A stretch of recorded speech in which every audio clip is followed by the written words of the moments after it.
오늘 함께 우리 나눌 말씀은 창세기 1장의 말씀입니다.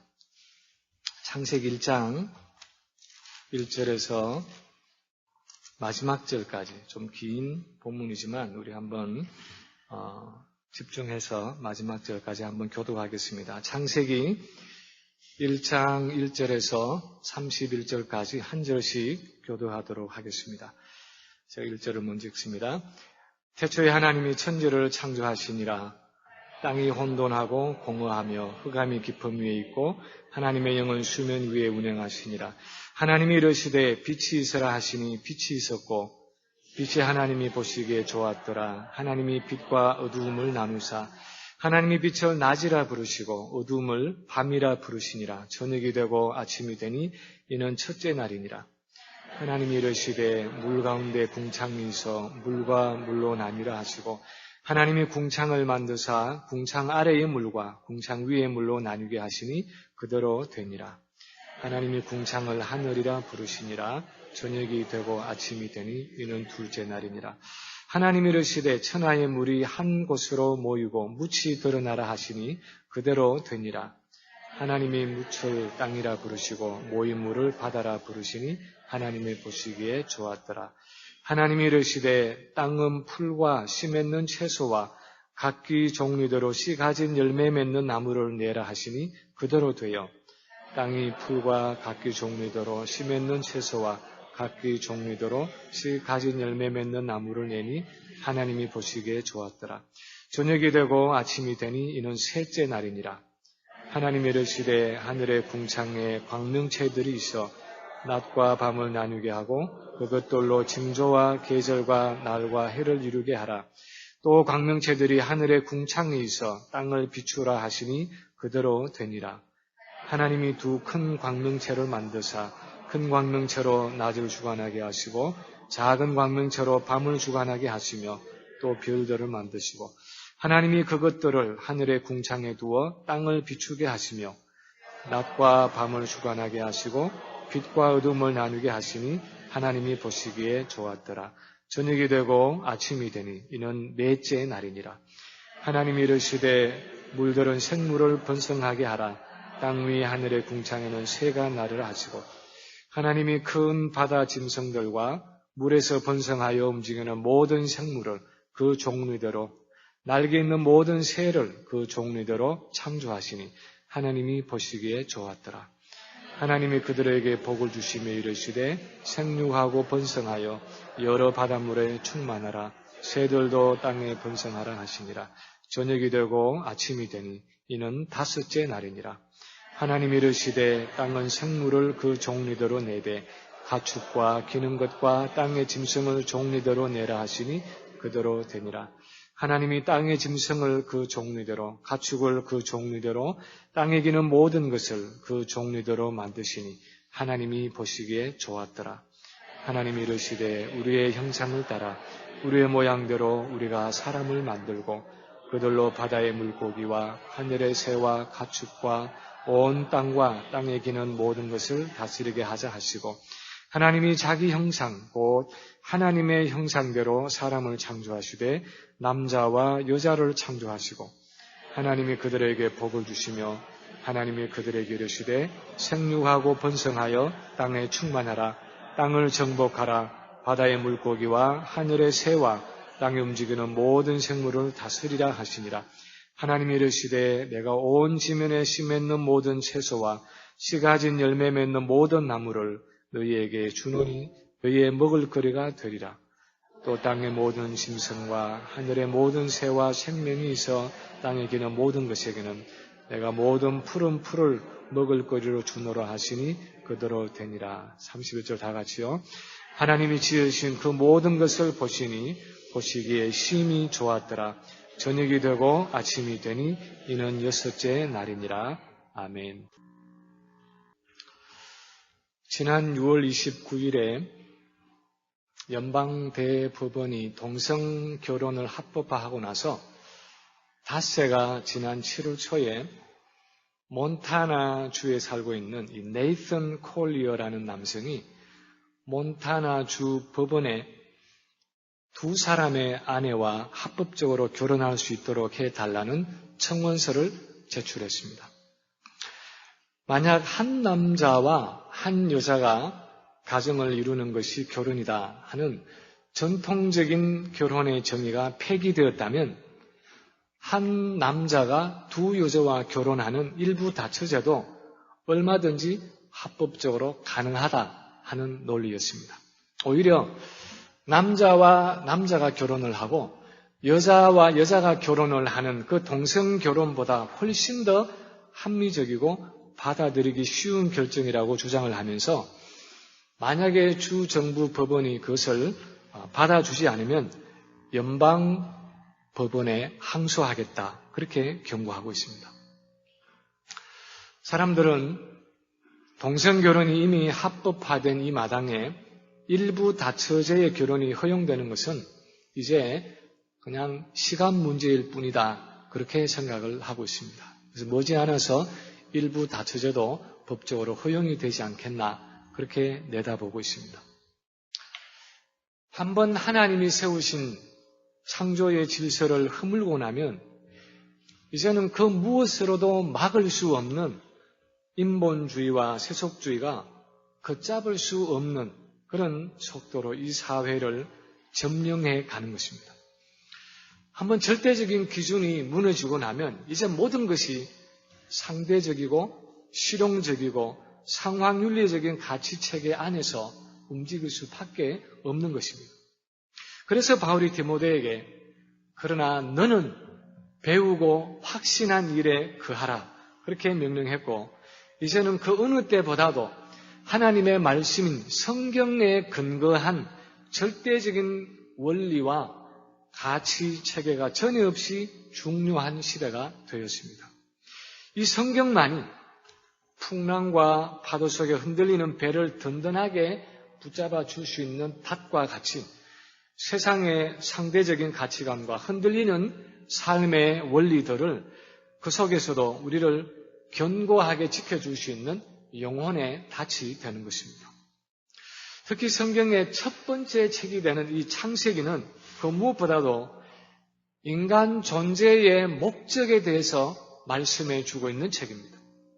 마치 어떤 물건이나 어떤 기계를 만든 사람이 그 목적이나 용도에 대해서 사용자 매뉴얼을 쓰듯이 이 창세기 전반부는 우주와 만물을 지으신 하나님이 세상과 우리 인간의 존재 목적과 가치에 대해서 쓰신 인생의 매뉴얼과 같은 것입니다. 그렇다면 오늘 본문은 우리 인간의 존재에 대해서 무엇을 말하고 있습니까? 하나님은 이 창조 사건을 통해서 이 혼탁한 인본주의와 세속주의 속에 살아가는 우리에게 무엇을 보여주기를 원하시는 것입니까? 첫 번째로 오늘 이 창세기의 본문 우리에게 말씀해 주는 것은 하나님이 우리의 창조주가 되신다는 사실입니다. 하나님이 우리의 창조주가 되신다는 사실을 말씀해 주고 있습니다. 본문 1절은 태초에 하나님이 천지를 창조하시니라 하는 말로 시작하고 있습니다. 띄어쓰기를 보면 4개의 단어가 한 문장을 구성하고 있습니다. 태초에 하는 단어와 하나님이 하는 단어와 천지를 하는 단어와 창조하시니라 하는 단어. 그 4개가 모여서 태초에 하나님이 천지를 창조하시니라 그렇게 1절을 쓰고 있는데 그 중에서 그 4단어 중에서 어느 단어를 강조해서 어느 단어에 액센트를 주어서 읽어야 이 본문의 의미가 가장 분명하게 드러나겠습니까? 태초에 하나님이 천지를 창조하시니라 하는 4글자 중에서 어디를 액센트를 두어야 이 본문의 의미가 가장 뚜렷하게 드러나겠습니까?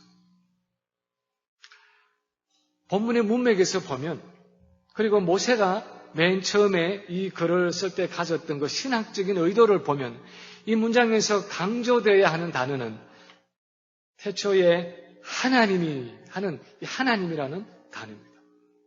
태초에 어떤 다른 존재가 아니라 하나님이 천지를 창조하셨다는 것입니다. 다른 어떤 신이 아닌 하나님이라는 신이 이 우주와 만물을 지으신 창조주라는 사실을 본문이 강조하고 있습니다. 우리가 잘 아는 것처럼 모세가 이 창세기를 기록한 것은 애굽을 탈출한 이스라엘 백성들이 광야에 머물고 있을 때였습니다. 이스라엘 백성들은 요셉 때에 70명의 야곱의 가족들이 애굽으로 이민을 해서 430년이라는 세월이 흘렀습니다. 물론 고센이라는 땅에서 이스라엘 백성들이 모여서 살았지만 400년이 넘도록 애굽에서 생활하면서 그들은 이미 애굽의 종교와 애굽의 문화에 아주 깊이 물들어 있었습니다. 그 옛날 자기 선조인 아브라함과 이삭과 야곱이 알던 그 하나님이 이들에게는 그 400년이라는 시간이 지나면서 많이 잊혀져 있었습니다. 그들이 애굽에서 보았던, 애굽에서 알고 있던 이 신들이라는 것은 다 자연신들이었습니다. 예를 들어서 애굽은 태양을 신으로 섬겼습니다. 마치 일제시대의 천황처럼 바로를 태양신의 아들이라 그렇게 불렀습니다. 달을 신으로 섬겼고 나일 강을 신으로 섬겼습니다. 성경학자들은 하나님이 애굽에 내렸던 그 10가지 재앙은 아마도 애굽 사람들이 믿고 있던 그 애굽의 신들에 대한 심판이 아니었는가 그렇게 보고 있습니다. 그런가 하면 이제 이스라엘 백성들이 앞으로 들어가야 하는 그 가나안이라는 땅도 우상 숭배가 아주 극심했는데 이 가나안의 우상들은 주로 농경에 관계된 자연신들이었습니다.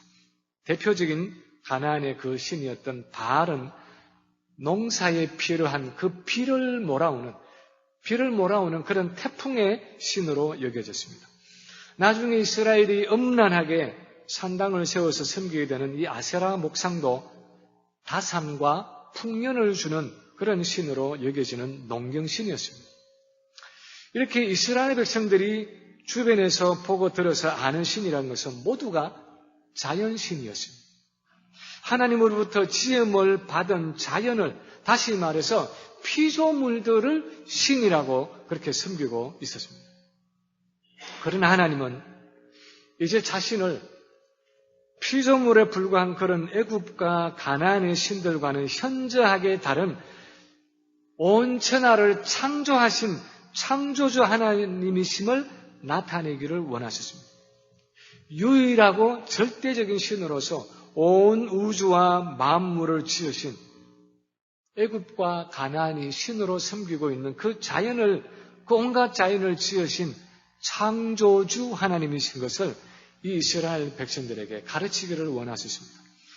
이 우주와 만물을 다른 신이 아니라 바로 여호와 하나님이 지으셨다는 그 사실을 자기 백성 이스라엘이 알기를 원하셨습니다. 그래서 태초에 하나님이 천지를 창조하시니라. 그렇게 오늘 본문 1장 1절에서 하나님이 선포하고 계시는 것입니다.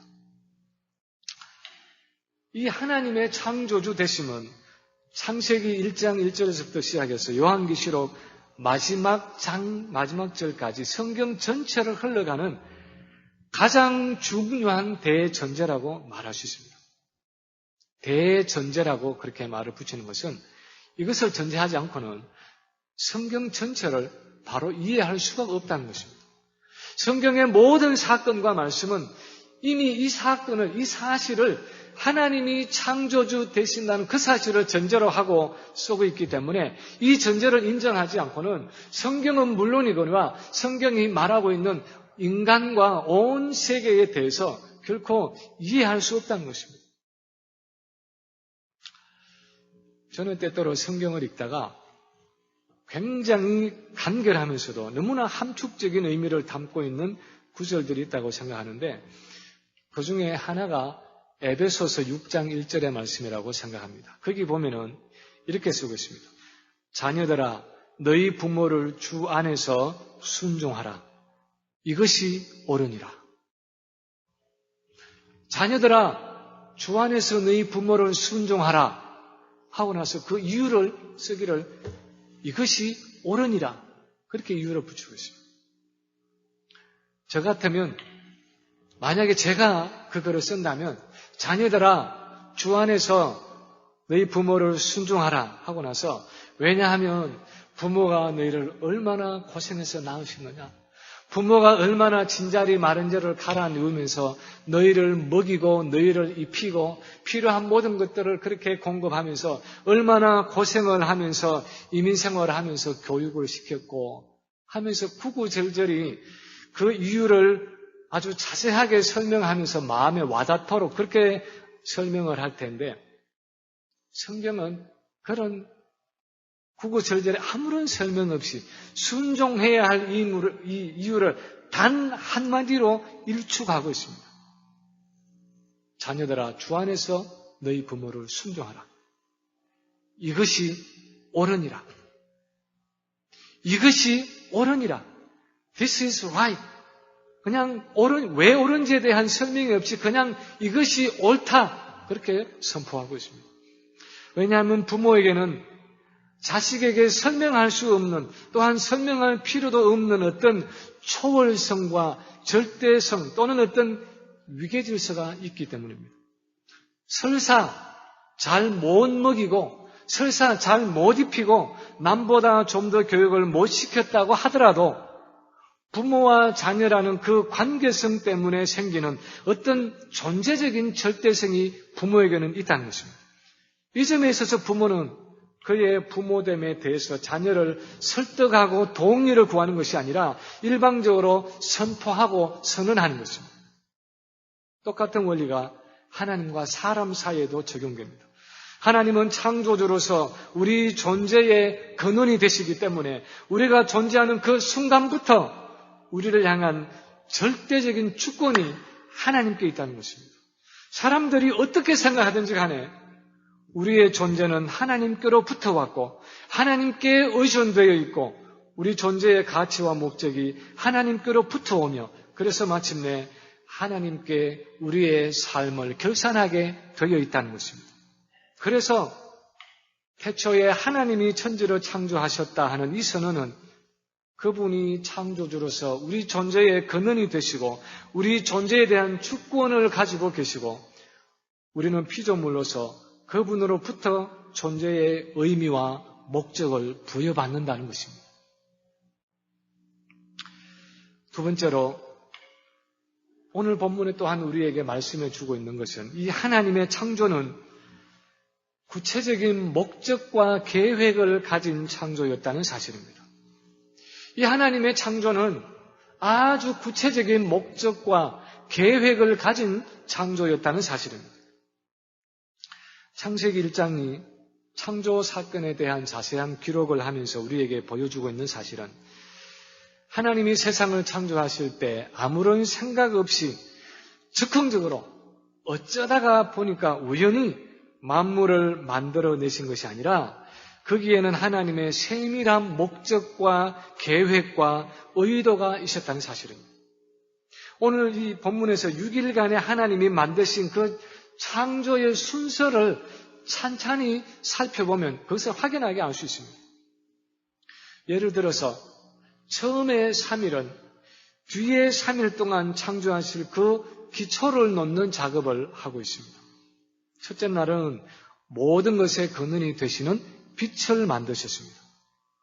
둘째 날은 땅 위에 덮인 물을 갈라서 그 가운데 공간을 만들었습니다.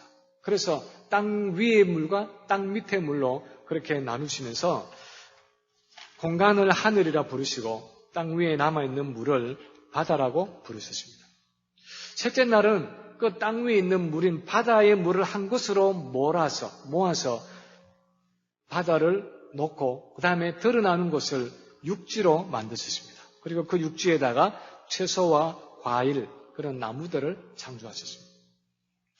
그런 후에 뒤에 3일은 처음 지으신 그 3일 동안에 만드신 것들을 채우는 작업을 하고 계십니다. 넷째 날은 첫째 날 만드신 그 빛을 전달하는 매체가 되는 해와 달과 별들을 창조하셨습니다. 다섯째 날은 둘째 날 만드신 그 하늘과 바다를 채우는 새 종류와 물고기들을 창조하셨습니다. 그리고 여섯째 날은 셋째 날 물을 몰아서 만드신 그 육지에 살 동물과 사람을 창조하셨습니다. 가만히 살펴보면 이것은 굉장히 조직적이고 체계적인 창조였습니다. 하나님은 우주와 만물을 만드실 때에 즉흥적으로 마음 내키는 대로 그냥 뒤죽박죽으로 막 던져서 그렇게 만들어내신 것이 아니라 하나님의 마음속에 아주 세밀한 목적과 계획을 가지고 어떤 분명한 블루프린트, 분명한 청사진을 가지고 주도 면밀하게 세상을 창조하신 것을 알 수 있습니다. 하나님의 이런 목적과 계획은 창조의 순수에서 보여질 뿐 아니라 오늘 이 본문의 하루하루의 창조의 사역이 끝나고 나서 하나님의 평가가 어땠는가를 보면 또한 알 수 있습니다. 4절에 보면 하나님이 빛을 만드시고 나서 빛이 하나님의 보시기에 좋았더라. 그렇게 평가하고 있습니다. 10절에서도 하늘과 바다를 만드시고 나서 하나님의 보시기에 좋았더라. 그렇게 평가하고 있습니다.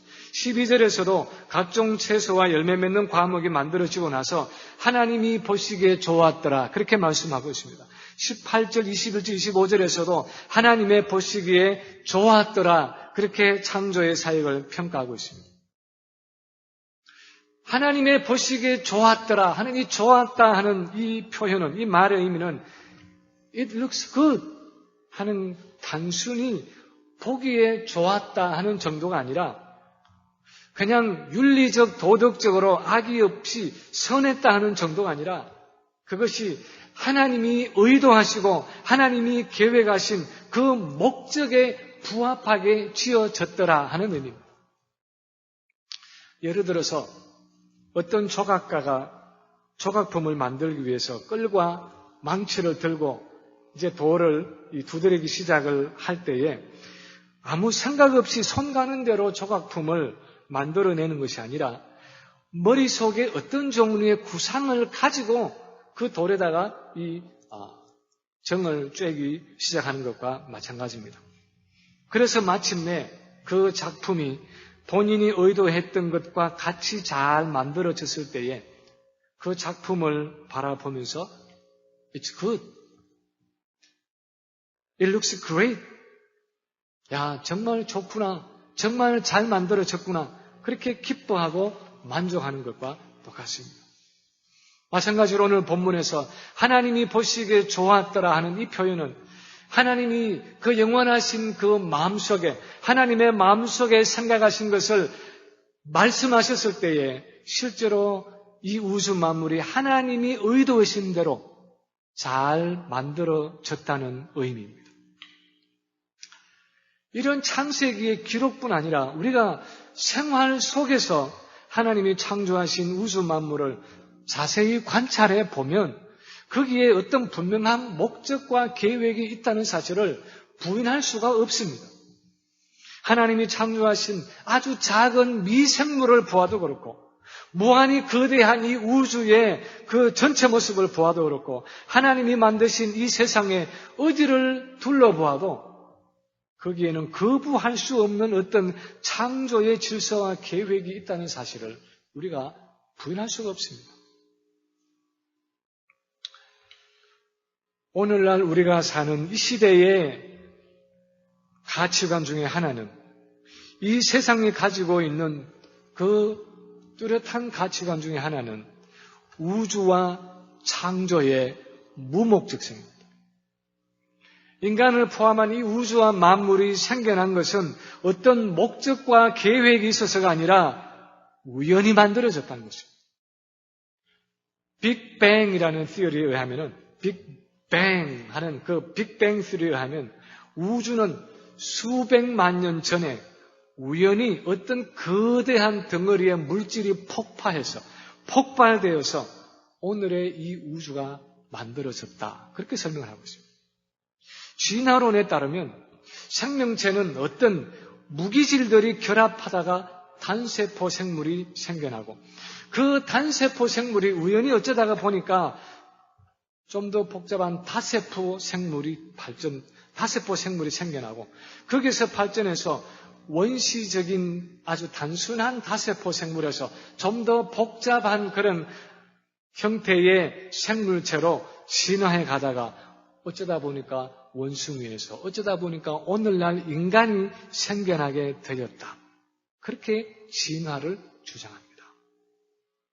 이렇게 목적이 없는 우주와 생명의 기원에 기초를 둔 무신론적인 세계관은 결국 허무주의와 염세주의와 도덕적인 타락과 존재의 절망과 마침내 파멸로 갈 수밖에 없는 것입니다. 그러나 오늘 본문에서 하나님이 우리에게 말씀하시는 것은 하나님의 창조는 그런 세상이 말하는 무목적성이 아니라 아무런 목적 없이 어쩌다가 생겨난 것이 아니라 하나님의 주도 면밀한 그 계획과 목적과 의도 가운데 지어졌다는 것입니다. 세 번째로 오늘 본문에 또한 말씀하는 것은 하나님의 창조 목적의 절정으로서의 인간입니다. 오늘 본문이 마지막으로 우리에게 말씀하고자 하는 것은 우리 인간이라는 것은 하나님의 창조의 그 목적의 절정이라는 것입니다. 창세기 1장에 보면은 창세기 순서에서 인간은 제일 마지막 날인 6번째 날에 그것도 땅 위에 육축이 다 창조된 후 제일 마지막에 다른 피조물과는 구별된 어떤 특별한 관심을 가지고 하나님의 특별한 관심을 가지고 창조된 것을 볼 수 있습니다. 하나님은 인간이 생존하는 데 필요한 다른 모든 것을 다 창조하신 후에 제일 마지막에 사람을 창조하셨습니다. 햇빛과 공기와 물과 땅과 채소와 과일과 인간이 생존하는 데 필요한 모든 것을 다 만드신 후에 맨 마지막에 사람을 창조하셨습니다.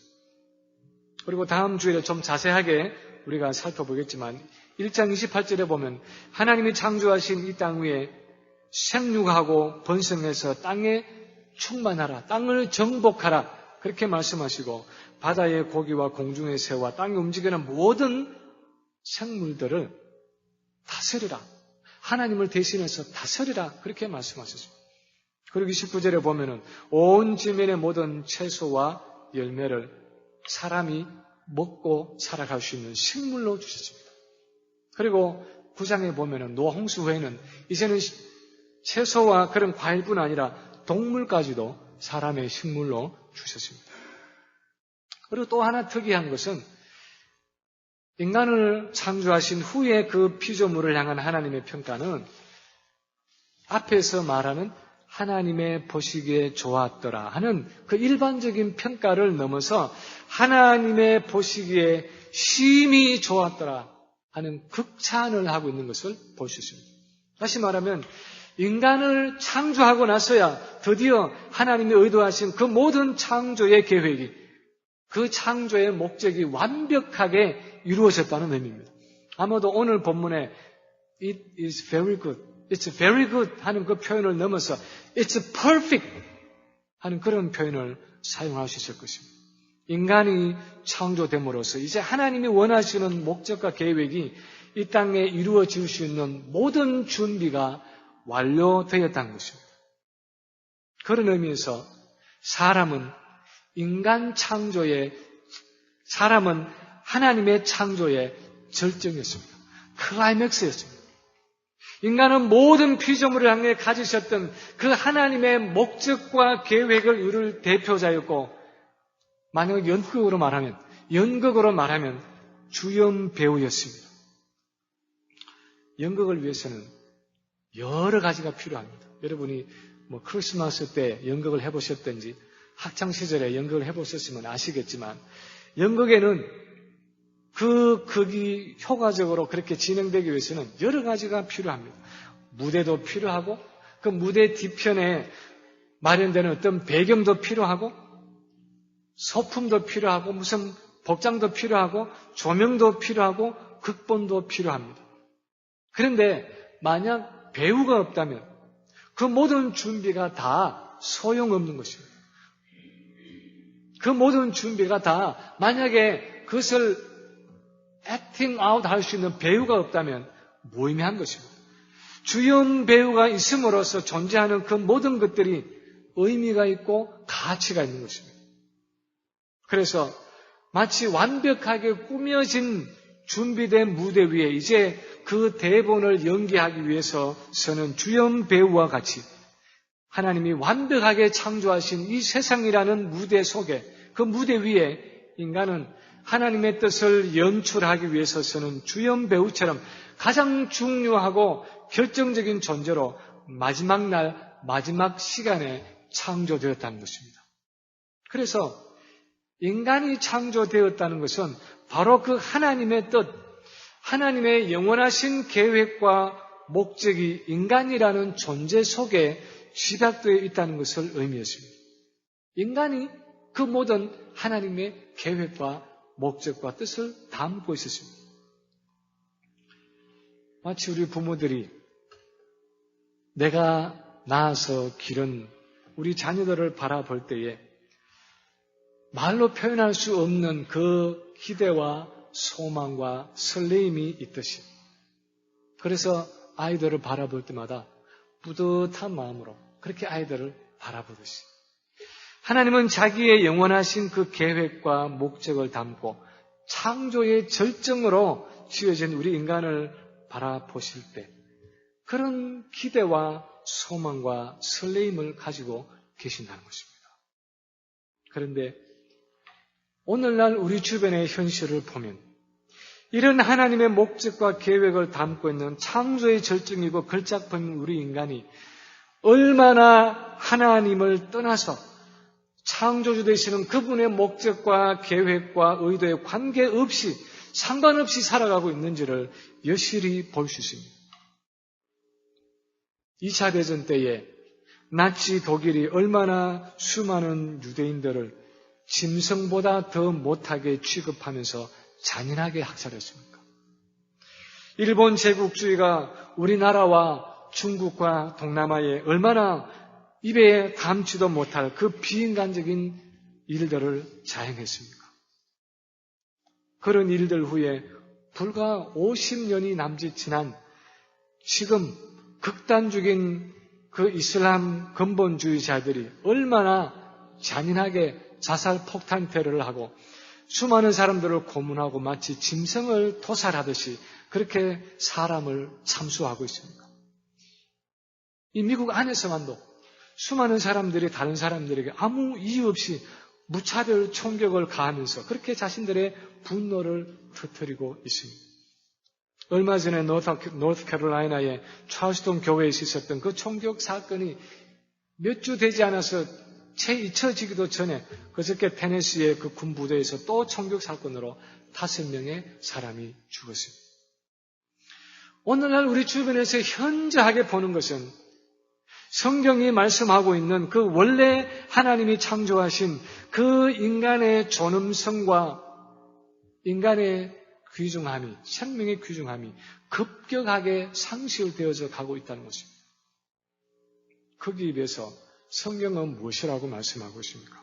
예수님은 말씀하시기를 지극히 작은 소자 하나에게 한 것이 곧 나에게 한 것이다. 그렇게 말씀하셨습니다. 지극히 작은 소자 하나가 굶주릴 때 먹을 것을 주고 지극히 작은 소자 하나가 목마를 때에 마실 것을 주고 지극히 작은 소자 하나가 나그네 되었을 때 영접하고 지극히 작은 소자 하나가 병들었을 때 돌아보는 그것이 바로 복음의 본질이라고 말씀하고 있습니다. 왜 그렇게 우리가 지극히 작은 보잘것없는 한 사람에게 그렇게 지대한 관심을 가지고 그 영혼을 존귀하게 여기고 그 영혼을 돌아볼 필요가 있습니까? 왜 그렇게 해야 합니까? 그 한 사람이 바로 하나님의 창조의 걸작품이기 때문에 그렇습니다. 그 한 사람 안에 하나님이 자기의 영원하신 그 계획과 목적과 의도를 담으셨기 때문에 그렇습니다. 마치 조그마한 그 씨앗 안에 들어있는 생명처럼 그 한 사람의 영혼 안에 하나님이 자기의 생명을 담으셨기 때문입니다.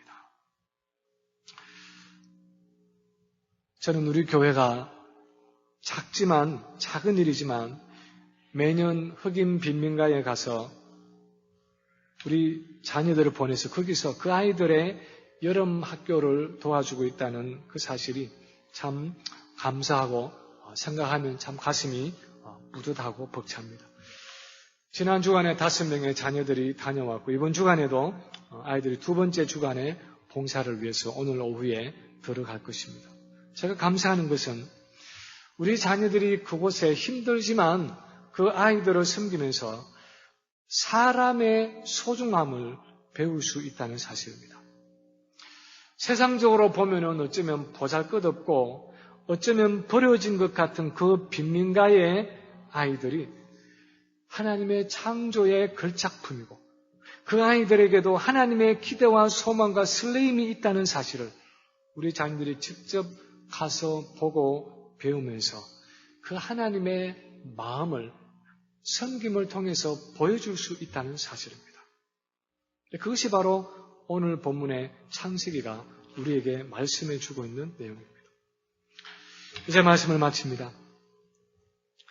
예측에 어떤 찬양 테이프를 듣다가 그 찬양을 인도하는 리더가 이렇게 멘트하는 것을 들었습니다.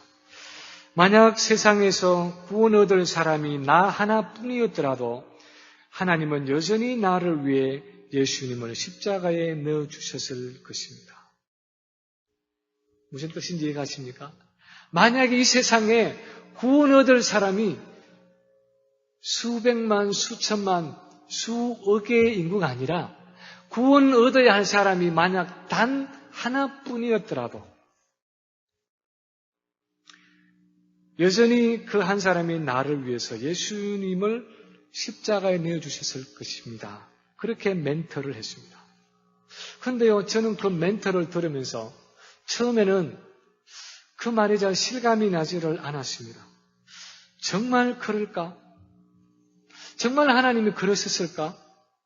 정말 세상에서 구원 얻어야 할 사람이 나 한 사람뿐이었더라도 하나님이 여전히 나를 위해서, 나 한 사람을 위해서 예수님을 십자가에 내보내 주셨을까? 온 인류가 아니라 나 한 사람을 위해서도 하나님이 자기 아들을 십자가에 못 박았을까? 처음에는 잘 믿어지지가 않았습니다. 그러다가 곰곰이 생각해 보니까 성경에 이미 그 답이 나와 있었습니다. 성경에 나오는 이런 양의 한 마리 비유. 99마리의 양을 들판에 놓고 그 한 마리의 잃어버린 양을 찾아서 온 산과 들을 헤매는 그 목자의 모습. 그것은 바로 나 같은 죄인 하나를 찾아오신 예수 그리스도의 모습이었습니다. 100마리가 아니라 10마리가 아니라 한 마리의 이런 양인데도 그 한 마리를 잃지 않기 위해서 산과 들을 헤매며 찾아다니시는 그 목자의 모습에서 한 사람의 죄인을 찾으시는 하나님의 마음을 읽을 수 있었습니다. 도대체 무엇 때문입니까?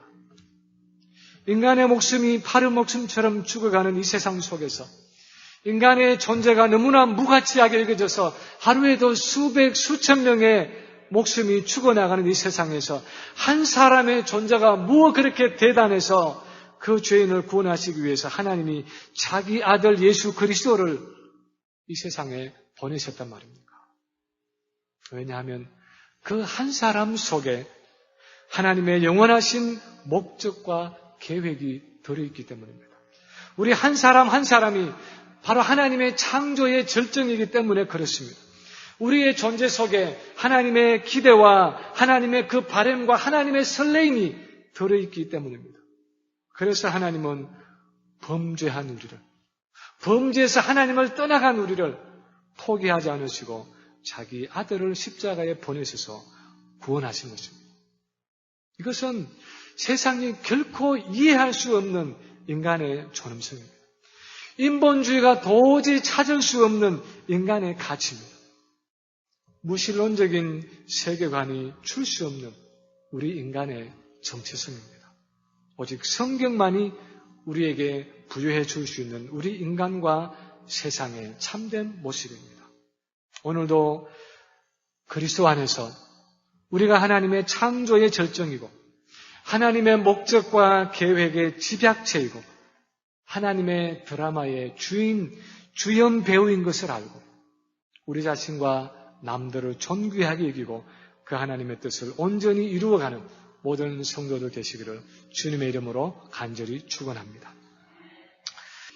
하나님의 말씀을 허락해 주시고 이 창세기의 말씀을 통해서 우리가 누구인지를 다시 한번 보게 하심을 감사합니다.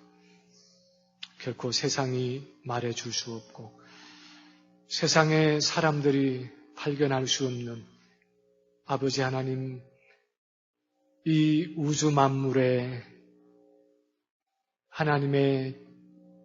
하나님께 지음 받은 것과 우리 인간이 하나님의 피조물 된 것을 말씀을 통해서 저희가 다시 한번 깨달으며 우리가 하나님 앞에 얼마나 소중한 존재인지 우리를 보실 때 말할 수 없는 기대와 소망과 설레임을 가지고 바라보시는 그 하나님의 얼굴을 저희가 다시 한번 바라보게 하심을 감사합니다. 아버지, 간절히 소원하는 것은 우리 자신과 우리의 자녀와 아버지 우리 주변의 이웃과 이 세상에 있는 많은 사람들을 그 눈으로 바라보게 하시고 그 안에 있는 하나님의 목적과 하나님의 계획과 뜻이 온전히 이루어지도록 아버지 그렇게 우리 자신이 기도하며 하나님께 쓰임 받게 하시고 이토록 인본주의고 세속적이고 참으로 인간의 존재가 인간의 존엄성이 땅에 떨어진 세상 가운데 참으로 우리를 통해서 하나님께서 창조하신 온 이 피조물과 인간의 그 소중함이 아름답게 드러날 수 있는 증거될 수 있는 복된 삶을 살아가는 저희 모든 성도들 다 되게 해 주시옵소서.